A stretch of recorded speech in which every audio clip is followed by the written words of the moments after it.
হজের সময় জমজমের পানি না খেলে কি কিছু কম পড়ে যায়, নাকি এটা শুধুই বিশ্বাস আর আবেগের জায়গা?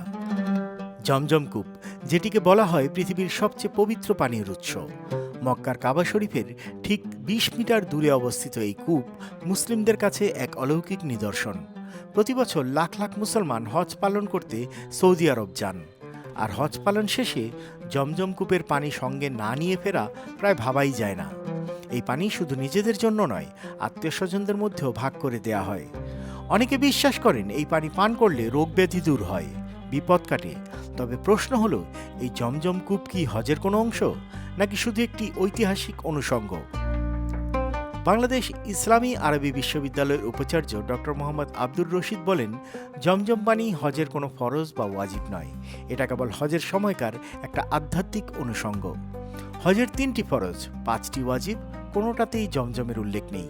তবে হজের সময় জমজম পানির গুরুত্ব একেবারেই কম নয়। মক্কার প্রচণ্ড গরমে তৃষ্ণা মেটানোর জন্য মুসল্লিরা এই পানিই গ্রহণ করেন এবং বিশ্বাস করেন এটি আল্লাহর কুদরতের পানি। এই কূপের সৃষ্টি কিন্তু হজের ইতিহাসেরই এক মহা অংশ। হজের প্রতীকী অংশ সাফা ও মারোয়া পাহাড়ের মধ্যে দৌড়ানো ঠিক সেই সময়ের স্মৃতি বহন করে, যখন নবী ইব্রাহিম আলাইসাল্লামের স্ত্রী হাজরা আলাইসাল্লাম তার সন্তান ইসমাইল আলাইসাল্লামের জন্য পানির খোঁজে ছুটে বেরিয়েছিলেন। তখনই আল্লাহর কুদরতে সৃষ্টি হয় জমজম কূপ। এই ইতিহাসই জমজম কূপকে করে তোলে হজের সঙ্গে অনুভবের দিক থেকে অঙ্গাঙ্গিভাবে জড়িত।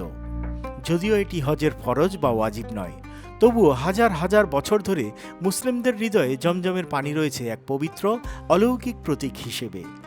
হজ হয় ফরজ পালনের জন্য, আর জমজম ভক্তি আর বিশ্বাসের তৃপ্তি।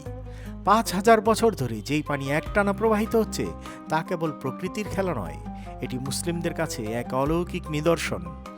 আপনারা কখনো জমজম পানি খেয়েছেন? কমেন্টে জানান আপনার অভিজ্ঞতা, আর শেয়ার করে দিন এই অলৌকিক ইতিহাসটি সবার সঙ্গে। এমন সব তথ্য পেতে যুক্ত হতে পারেন বাংলা ফ্লো পরিবারের সঙ্গে। একটা লাইক দিয়ে সংযুক্ত হয়ে যেতে পারেন বাংলা ফ্লো ফেসবুক পেজে। সাবস্ক্রাইব করে যুক্ত হতে পারেন ইউটিউবেও। টিকটক ও ইনস্টাগ্রামেও যুক্ত হতে পারেন বাংলা ফ্লো পরিবারের একজন হিসেবে।